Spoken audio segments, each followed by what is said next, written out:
If you have your Bibles, turn with me to the Gospel of Matthew.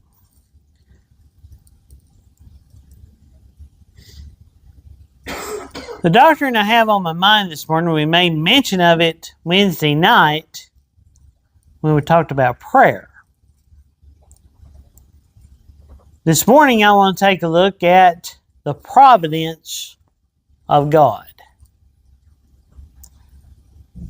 Now, to give the most basic thought of the providence of God is God's interaction with this world on our behalf. That's the simplest way to put it. Then the Gospel of Matthew chapter 10 is where our text is today. And we'll start at verse 29. Are not 2 sparrows sold for a farthing? And one of them shall not fall to the ground without your Father. But the very hairs of your head are numbered. Fear ye not, therefore, ye are of more value than many sparrows. Now, how much do you think a sparrow is worth?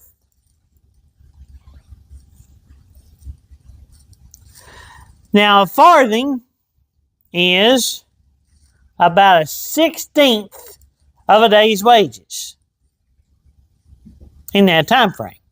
So if we put it in today's terms, think about half an hour of work. Most people work 8 hours a day. A 16th of that would be half an hour.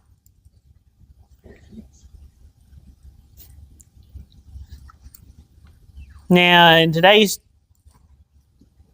And that was from Elder Michael Goins, by the way. So he's got one that says how much? 4 cents. 4 cents. So it's not worth a whole lot. I mean, when you go with 4 cents or even half an hour's wages, you still ain't come up with a whole lot. You know, I mean, minimum wage I think is still $7.25, so the half of that is about $3.66, $3.67. How much can you buy with $3.66? Not a whole lot. There's not a lot of value in a sparrow. Because you buy one for 2 farthings. Now, if you go over to the book of Luke, he says you can buy 5 for 2 farthings. So, 2 sparrows for a farthing. You can go get 5 sparrows for 2 farthings where Luke shops. So it's not a whole lot. I mean, how many of you have ever run over or hit a bird with your car and not even thought about it until you had to get it out of your car? Because sometimes they get stuck in the grill, you know, and you have to kind of worm them out of there. Not worth a lot. But God knows when one of them falls. He said the very hairs of your head are numbered. Now, there's some here that have quite a bit of hair. There's some here that have less. A good buddy of ours from Kentucky has less than that. But you know, the Lord knows every bit of how much you have. He knows every minute detail about you. Everything in this world that happens, He knows everything about it. You take that? Yeah. I mean, and if you think about how astounding that is, think about it. He knows everything there is to know about everything and everything about you. You know, He knows everything about every cell that you've got. Now, that's going into very small details. He knows everything about a water molecule. I had a friend of mine tell me how that works. I don't understand a bit of it. He knows the oxygen atoms. But yet it says that He measured the entire expanse of the universe in a span. That's His hand. So He knows everything there is to know about how big the universe is, but He also knows everything about the smallest detail of your life. How many of you find that comforting? Amen. How many of you find that terrifying? I mean, think about it. Have any of you ever tried to go out of your parents' sight to try to do something you're not supposed to do? How many of you have ever done that? I've done it. Have you done it? I mean, I'm talking to kids and adults alike, you know. I mean, come on. Have you ever done tried to get out of sight of mom and dad or pa and grandma or whoever to do something you're really not supposed to do? Well, the bad thing about that is, or the really good thing, that God knows everything about it. He knows the intent of your heart, and He knows you're there. There's a man that Sam Bryan talks about that his grandmother had a sign over her door. The verse that says, "Thou God seeth me." Wherever he went, the Lord saw him. Wherever you go, the Lord sees you. Whatever you're doing there, the Lord knows why. Is that not big to you? I mean, is that not just astounding to you that the Lord knows where you are, why you're there, and also how to take care of you? I mean, it's a big concept, and it's hard to get your mind around. How that God knows every one of His children in the minutest details of your life and cares for each one of them. Every child of God, He knows, He understands, and He seeks.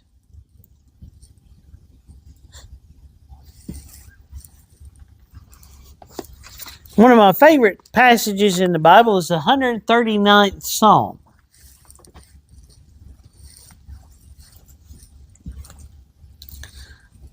139th Psalm in the first verse says, "O Lord, Thou hast searched me and known me. Thou knowest my down sitting and my uprising. Thou understandest my thought afar off. Thou compassest my path and my lying down, and art acquainted with all my ways. For there is not a word in my tongue, but, O Lord, Thou knowest it altogether. Thou hast beset me behind and before, and laid Thine hand upon me. Such knowledge is too wonderful for me. It is high, I cannot attain unto it." Think about that. Everything that he noted there, he knew when he stood up, sat down. He knew when he knew what his thoughts was, knew when he laid down, knew when he got up. Knew what his words are, knew what his thoughts were. And he said he understood it afar off. See, God's not a faraway God. Your God is with you all the time. He said that His hand had beset him, was before him, and was upon him. God's hand was all around David. God's hand is all around you. Can God's hand hold you in the darkest hours? Can God's hand cover you when you're distressed? Can God's hand cover you when you're on the mountaintops? I mean, would that put you on the mountaintop to know that God's hand's with you? Know that God's hand is upon you. Know that God's hand holds you. It even said in the book of Isaiah, "Behold, Thine arm is not shortened that it cannot save." Can God's hand save us here and now? Of course, we know He can save us eternally. We know salvation is of the Lord, right? That going to heaven is His work. But that same grace can go with you every step that you take, everything that you go through, God knows it all together and knows how to help those in need. And Brother Bronny sometimes praises says that we're thankful that the Lord had the cure for the disease before it ever struck. So the sin that we have here and now, God's got the remedy for you. He knows what you need before you ask, especially when it pertains to what we need to serve Him and what we need to walk, be able to walk and talk and interact. God knows, He knows it all together.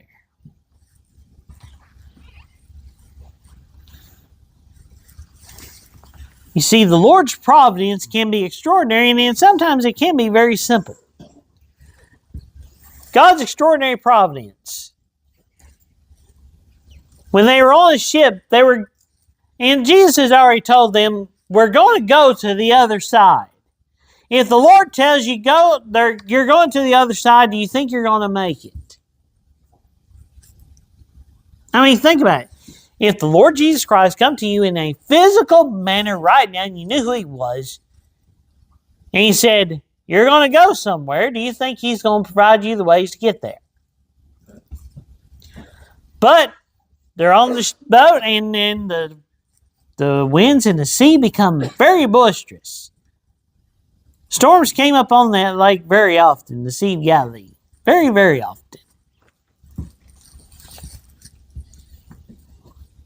And then the Lord said, peace, be still.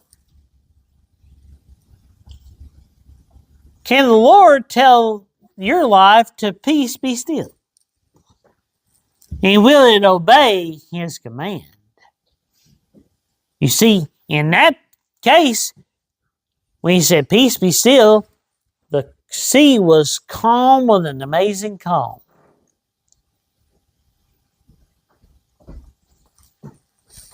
Can God give you the same peace for your trials, for your troubles, and the things that have come up? Can you do that? Absolutely. Yeah. Another extraordinary case of God's providence is God commanded the ravens to feed Elijah. Mentioned that the other night. How many times have you ever had a blackbird bring you dinner and drink? Now, I don't know if you can shoot a crow and eat it. I think I may mention that too, but they don't just bring you food unless God directs it. And you have more and more of those things. You got 3 Hebrew children in a fiery furnace. You got the Apostle Paul was on a ship that was going to Rome, and the Lord said, you're going to get there. Everybody's going to be spared, but the ship's going to go down. How many of you ever heard of a shipwreck happening and everybody survives? It doesn't happen very often. If there's a shipwreck, in all likelihood, somebody's going to perish. But God delivered everybody that was on that ship safe. Doesn't happen very often. And that's why, because of God's providence. And also, God can't lie, and He said it would happen. He told the Apostle Paul, you're going to make it. Everybody's going to make it except the boat.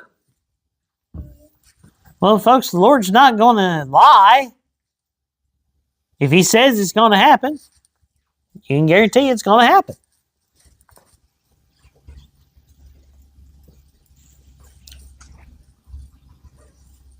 We know Daniel in the lion's den. And we know those lions were hungry and they were ready, because when they threw the men in that did the wrong thing, they crushed them. Same chapter. But folks, those lions could not lay a finger or a paw on Daniel. Why? Because the Lord was with him. Because of the providence, the extraordinary providence of God.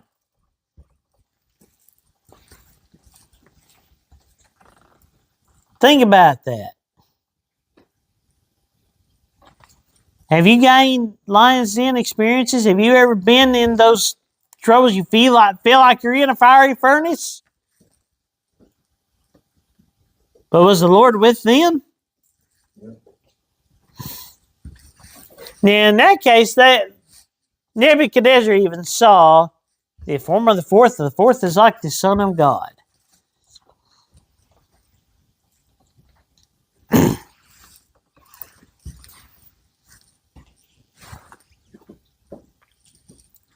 Give an example of the ordinary providence of God is rain. But even in that, let me take a little bit of a further step in it. We all just come through the Christmas season. Now, when Jesus was born, the decree come from Herod to kill all the children of 2 years and under in Bethlehem. Now, folks, do you think that was a dark time? Yeah. And the cases were that they were still trying to capture Jesus to destroy him. Now, Joseph was not a wealthy man. In that day, when you dedicated your child, you're supposed to bring a ram or a sheep or a lamb without spot, without blemish. Joseph didn't have enough, but he had to bring 2 turtle doves or 2 young pigeons. Book of Leviticus said that is okay if that's what you got and what you can work with. And then he was taxed. And if you remember, publicans did not have a good reputation because they usually took a little extra for themselves when they gathered taxes. Joseph is wiped out. But then the Lord tells Joseph to go to Egypt to go there to be safe. How is he going to get to Egypt? He ain't got any money. He ain't got anything to work with. We don't know how many wise men there really were, but we know how many gifts they brought. There could have been 2. They brought an armful of gold, frankincense, and myrrh. Or there could have been 3. Each one brought 1. Could have been 6. We really don't know how many there were. But we know one thing. They provided enough goods to Joseph and Mary to go to Egypt. Everything that Mary and Joseph needed to get to where the Lord said go, God had them away. Had some wise men coming from the east to give them everything that was necessary. Can the Lord give you everything that is necessary for you? Is the Lord able to provide in some of the darkest times and some of the brightest times? Can the Lord provide? Does His providence provide you? Provide things for you that you need.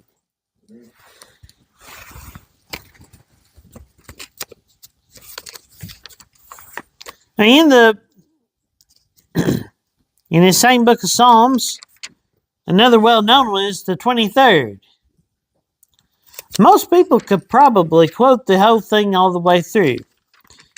But if the Lord be my helper, I'm going to read that. And take a look. In the 23rd Psalm, I've often said this is a psalm for folks that are alive. Really, that's what the entirety of Scriptures are for. It's for us, an acronym for the Bible. What is the Bible? It's basic instructions before leaving earth. Because when you die, you go to be in His presence, and you really don't need His written word when you're there with Him in a special form. So let's read this, though. It says, "The Lord is my shepherd, I shall not want. He maketh me to lie down in green pastures. He leadeth me beside the still waters." You know why it's important that He leads us beside still waters? A sheep typically will not drink from very boisterous water. If it splashed them in the face, they don't want to drink. Tell the truth, I probably wouldn't either. How about y'all? Never thought an animal would be all that smart, but I guess in sheep's thought, they need still waters to drink. They need green pastures to be in.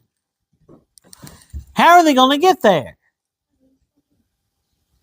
The shepherd's got to lead them there, don't he?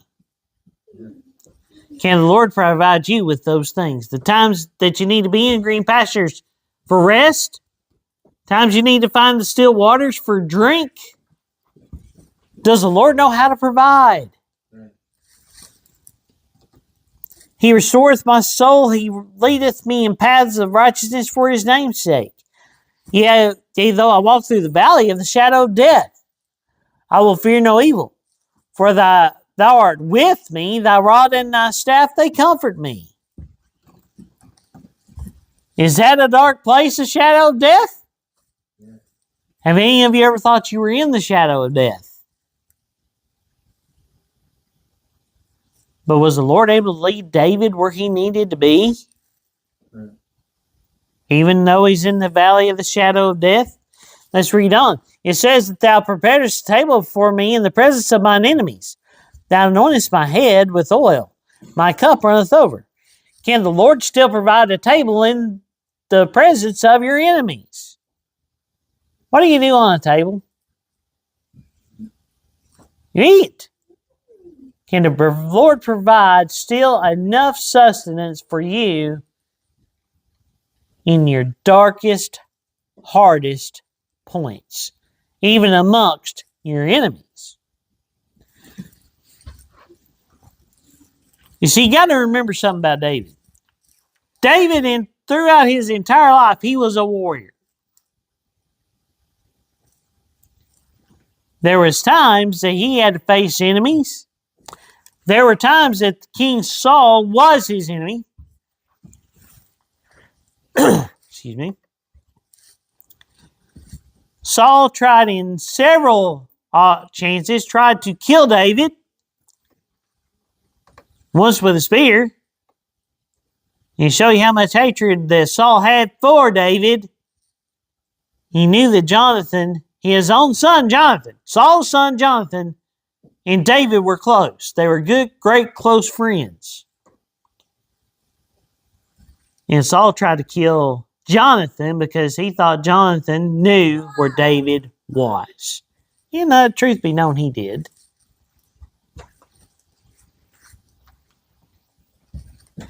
But did God still provide for David? Yeah. In the presence of whatever enemy? Not really sure the exact timing of this psalm, but it's obviously when David is in distress, could be in distress from Saul, distress from enemies, the Philistines, whomever. Can the Lord still provide the table in the presence of those enemies? Provide David with the sustenance and the ability to find the still waters, find the green pastures. The Lord leads him to them and provides what David needs. Does he do the same for every elect heir of grace? Does he do that for you? Does he do it for you when you're in school? Does he do it for you when you're in your workplaces, when you're in your homes? Can the Lord provide what you need?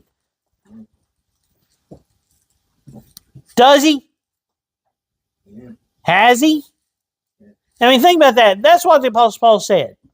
He said that the Lord hath delivered, past tense. He has delivered. Has he ever delivered you from many a trial, tribulation, and distress? Doth deliver. He's still delivering. Does it? You're being here today, is that deliverance? Yeah. I mean, think how people drive. And that's me included. God got us here safely. Here to worship Him in spirit and in truth, hopefully. Does He deliver you today and tomorrow? Is He a present help in time of need? That's why he tells us in the book in Psalms 46. Said that God is a very present help at time of need. That's how the chapter starts. And it ends with, the Lord of Jacob has been my refuge. An entire chapter devoted to the thought that the Lord is with us and is a help to us at every moment of our lives, even when you're not aware.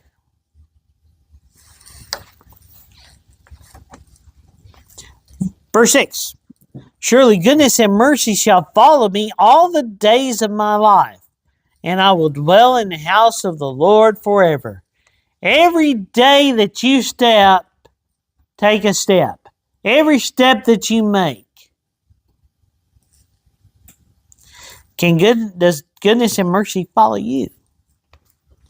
Well, if the Lord said, I'll never leave you nor forsake you, and He said that God's goodness is so amazing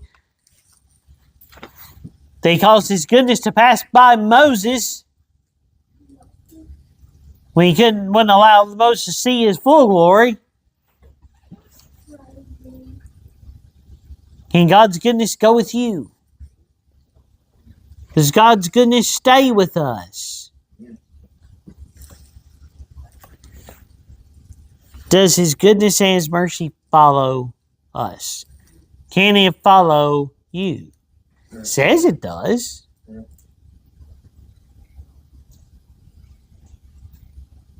But sometimes our circumstances can kind of cloud it, doesn't it? Cloud our vision of it.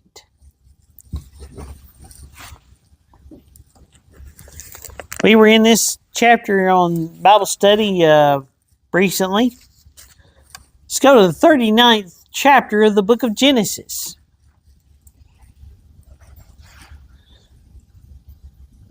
Now Joseph has been sold into Egyptian slavery. He was sold to Ishmaelite caravan, and then they sold him to an Egyptian named Potiphar. Now, how many of you think that this is a good situation? I mean, think about it. He's been sold into slavery. How many of you want to be a slave? Far away from home.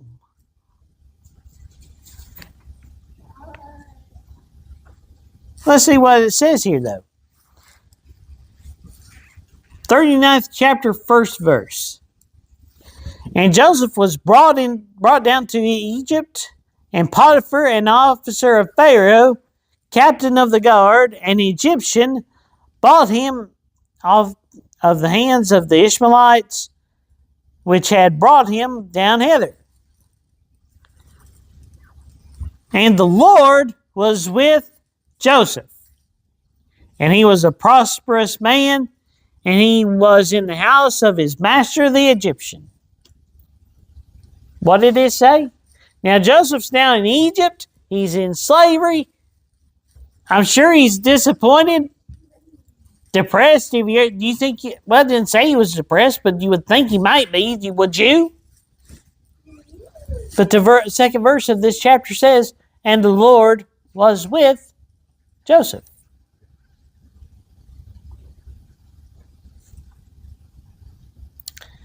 Do you think he always felt God's presence? Did it change where the Lord was? Does our perspective change truth? No. Now, it very often seemed that Joseph did have a very real sense the Lord was with him and the Lord blessed him. But I'm sure that at times in Potiphar's house, being down in Egypt, things were not always bright and rosy. What do you think?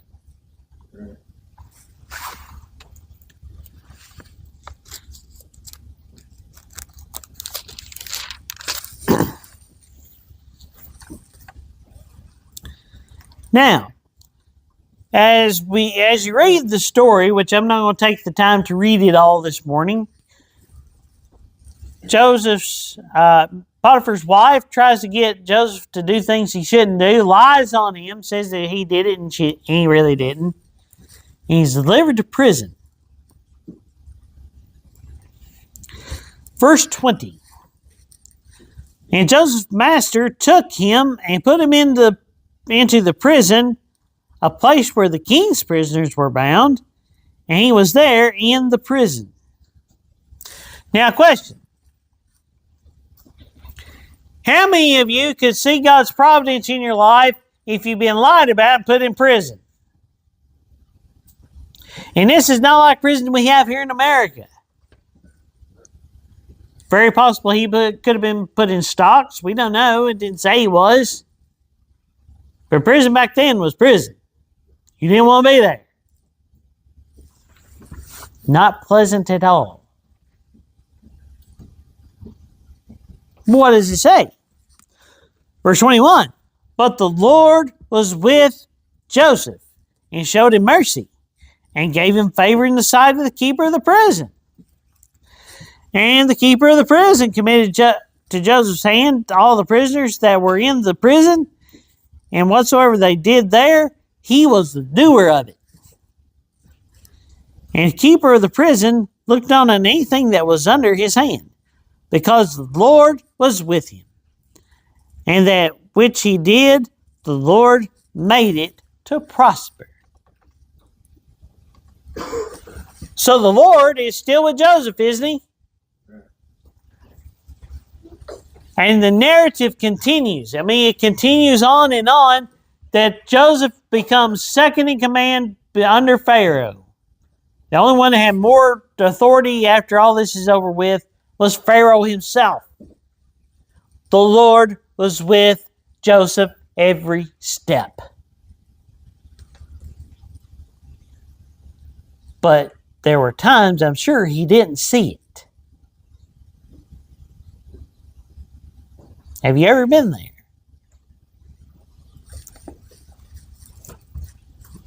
Let me put it this way. Have you ever thought you know the Lord's with you, but you don't quite feel His presence? The trials, the troubles, doesn't change the fact that His hand is upon us, before us, and behind us. The thorn that the Apostle Paul had did not change the fact that God's grace is sufficient. But when we have that thorn in the flesh, do we sometimes lose the sight of it? Now, Paul did the right thing when he had the thorn in the flesh. He asked the Lord to help him with it. Actually, he asked him to remove it. Well, the Lord didn't remove it, but He gave him what he needed, didn't He? He gave him grace. Yeah. Is grace good enough for you? Yeah. From a sovereign God?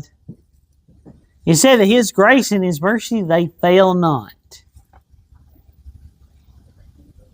That's what it says in the book of Lamentations. See, think about that. Think about how Lamentations. Well, I've heard my dad preach on that, and he's quoted it and talked about it. How that Jeremiah had forgot prosperity, all the things that happened to him. I mean, Jeremiah was troubled, and things were rough, and things were not the way he would like for them to be. I'm sure he was troubled on every side. But then he said, after all that, he said, this I have brought to mind is of the Lord's mercies that were not consumed already. It's because of the Lord's mercies that any of you have made it this far. Now I'll say that from the least of you to the greatest of you, unless the Lord had been with you, you wouldn't have got to where you are now.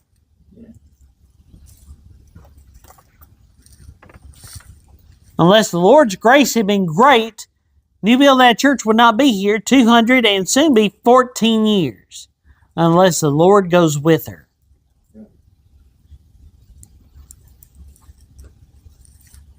But you wouldn't be to where you are unless the Lord went with you.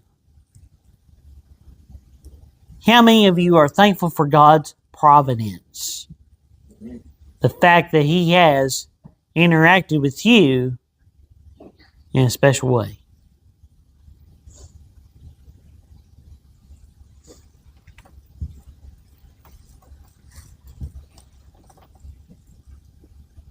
Can we say with the Hebrew children, I mean, we kind of hinted at the 3 Hebrew children in a fire furnace. Can you say that with all confidence that God is able? They did. Now, I'm sure in your mind, you're thinking right now, well, sure, I know God's able. We got our church face on. We're all here. We're doing the thing, we've sung, we've prayed, we're going through the preaching service. Yeah, God is able. But when you get in front of the fiery furnace, is God still able? Yeah. And how confident are you when you're in front of it? Sure. Our perspective, it can't hinder us, can it? Sometimes we lose sight of the fact that God still knows everything there is to know about us, knows that when those sparrows fall, He knows the very hairs of your head are numbered. Knows everything there is to know about you, but then sometimes we still forget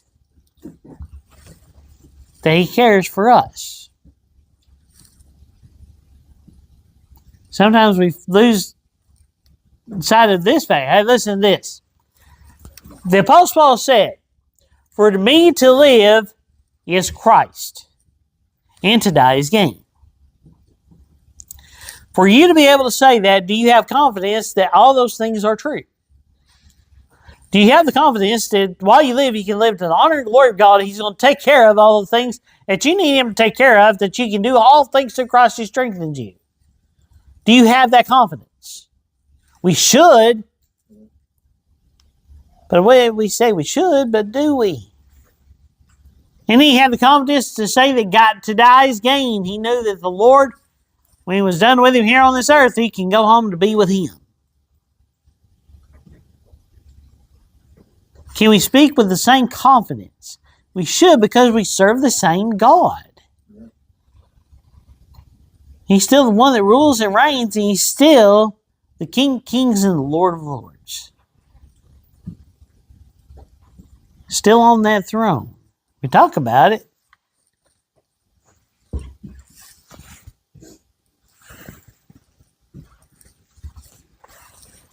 And to show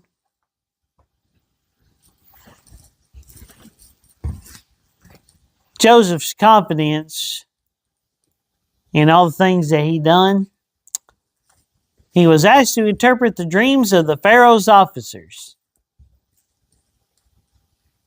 the baker and the cupbearer, in the 40th chapter of the book of Genesis. And it says, verse 7, it says, "And he asked Pharaoh's officers that were with him in the ward of the Lord's house, saying, Wherefore look ye so sadly today?" They looked sad. They looked worried.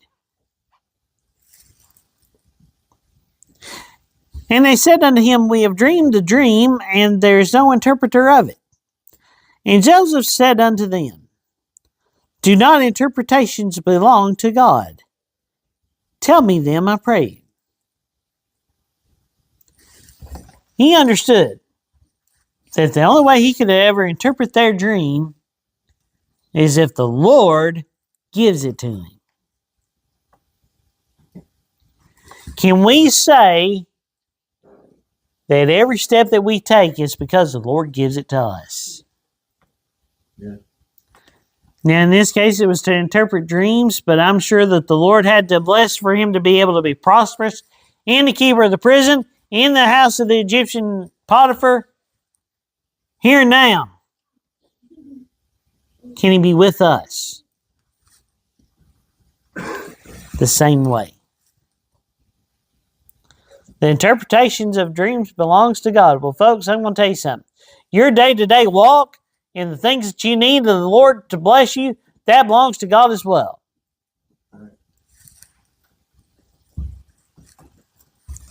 But sometimes it gets dark and dusty, don't it? Yeah. But it doesn't change God God's still on his throne, and he still has providence for his people.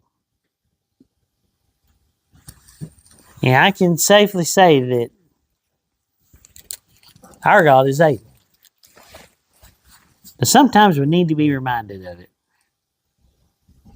Sometimes we need to be reminded that he's close. He's 1 to 6 closer than a brother. Indeed, we can say that the Lord is our helper. May the Lord bless you and keep you, is our prayer.